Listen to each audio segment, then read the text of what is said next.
बितवनी कम धंधा में रतिया बितवली निदिया में 5 मिनट क टाइमो न मिलल कैसे जाइब शिव चर्चा में 5 मिनट क टाइमो न मिलल कैसे जाइब शिव चर्चा में।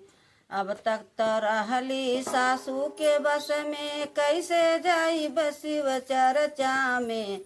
सासू के भेजब गंगा नहन के तब आइब शिव चर्चा में। सासू के भेजब गंगा नहन के तब आइब शिव चर्चा में। दिनवा बितावली कम धंधा में रतिया बितवली निदिया में 5 मिनट के टाइमो न मिलल कैसे जाइब शिव चर्चा में। अब तक तो रहली जेठानी के बस में कैसे जाइब शिव चर्चा में।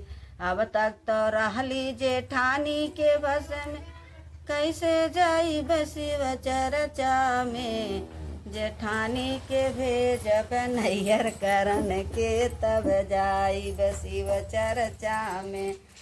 जेठनी के भेजब नैहर करन के तब जाइब शिव चर्चा में। दिनवा बितवली कम धंधा में रतिया बितवली निदिया में 5 मिनट के टाइमो न मिलल कैसे जाइब शिव चर्चा में। 5 मिनट के टाइमो न मिलल कैसे जाइब शिव चर्चा में। अब तक तो रहली देवर के बस में कैसे जाइब शिव चर्चा में। अब तक तो रहली देवर के बस में कैसे जा शिव चर्चा में। देवर के भेजब कॉलेज करन के तब जाइब शिव चर्चा में। देवर के भेजब कॉलेज करन के तब जाइब शिव चर्चा में। दिनवा बितवली कम धंधा में रतिया बितवली निदिया में 5 मिनट क टाइमो न मिलल कैसे जाइब शिव चर्चा में। अब तक तो रहली लड़कन के बस में कैसे जाइब शिव चर्चा में। अब तक तो रहली लड़कन के बस में कैसे जाइब शिव चर्चा में। लड़कन के भेजब ट्यूशन करन के तब जाइब शिव चर्चा में। लड़कन के भेजब ट्यूशन करन के तब जाइब शिव चर्चा में।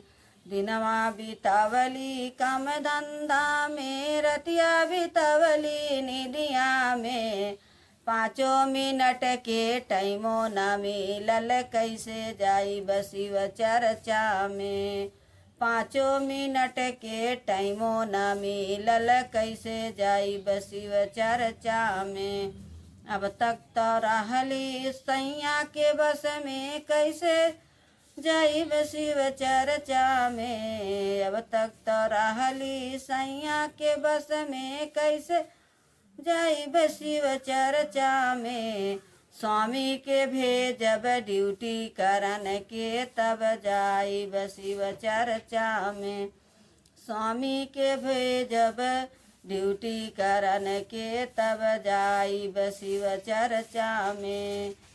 दिनवा बितवली कम धंधा में रतिया बितवली निदिया में 5 मिनट के टाइमो न मिलल कैसे जाइब शिव चर्चा में।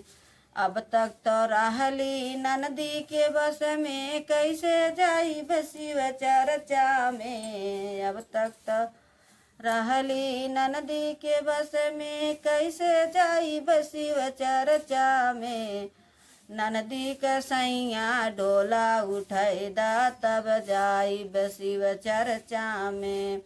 ननदी का सैया गौना कराइदा तब जाइब शिव चर्चा में। दिनवा बितवली कम दामे रतिया बितवली निदिया में 5 मिनट के टाइमो ना मिलल कैसे जाई शिव चर्चा में 5 मिनट के टाइमो ना मिलल कैसे जाई शिव चर्चा में।